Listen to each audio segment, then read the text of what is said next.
अपने लिखने की, बोलने की, पढ़ने की शक्ति का इस्तेमाल करना सीखना है।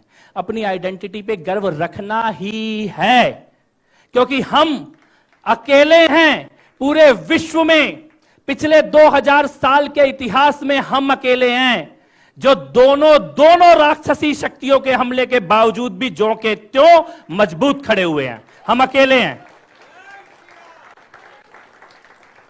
वो पढ़ाते होंगे हमारा झूठा इतिहास, वो बताते होंगे हमें झूठी हिस्ट्री। 500 साल तक इस देश में ऐसी एक भी सरकार, ऐसी एक भी सत्ता नहीं थी जो प्रयागराज का असली नाम बताती हो।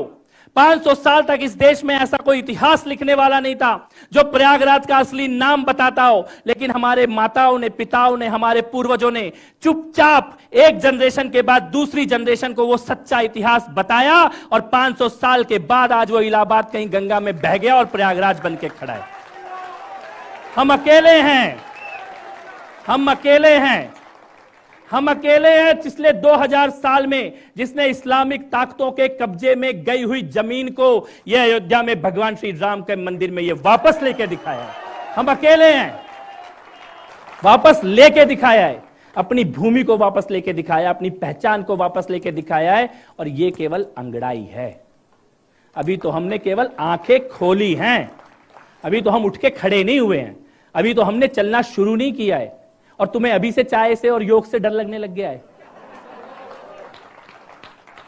चाय वाले का तुम बिगाड़ क्या लोगे, और योग वाला आ गया तो तुम उखाड़ कुछ नहीं पाओगे। मैं तो कई बार ये कहता हूं, बेटा ये चाय वाला है, इसे झेल लो, वो गाय वाला आ गया तो तुमसे झेला नहीं जाएगा।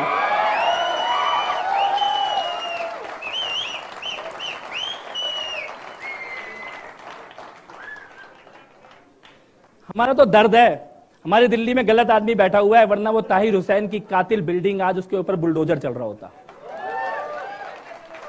कल यहां पे आने से पहले मैंने कुछ लाइनें लिखी थी, वो मैं यहां बोलना चाहता हूं। मैं यहां पे दर्द भी लेके आया हूं, गुस्सा भी लेके आया हूं, और एक रास्ता जो मुझे समझ में आता है वो रास्ते की बात करने के लिए भी आया हूं। मैंने ये लिखी थी लाइनें कल आते समय यहां पर, जब मैं आ रहा था इस कार्यक्रम के लिए, तो मेरे मन में कुछ भाव आए। वो भाव आपके सामने शेयर करना चाहता हूं। वो घरों को जलाते रहे, वो घरों को जलाते रहे और हम आग बुझाते रहे। वो घरों को जलाते रहे और हम आग बुझाते रहे।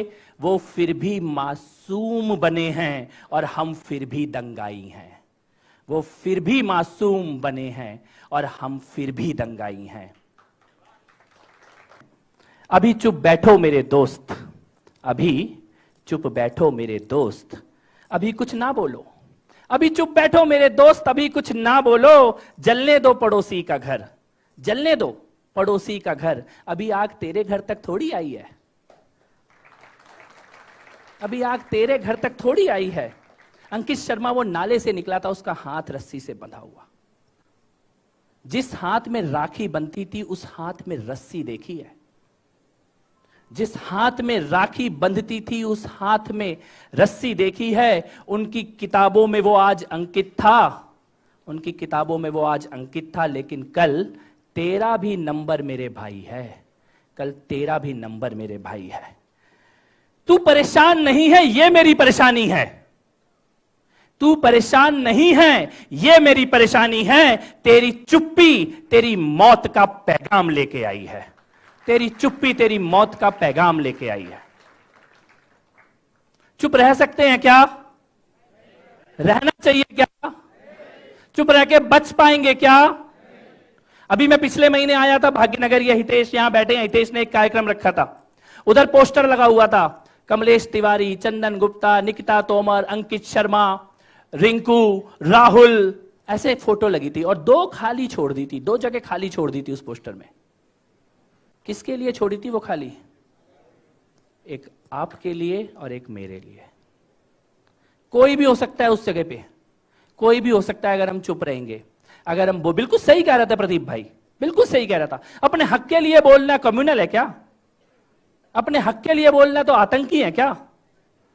अपने हक के लिए बोलेंगे तो हम दंगाई हो गए क्या? आतंकवादी हो गए, रेडिकल हो गए, कट्टर हो गए, हो गए तो हो गए।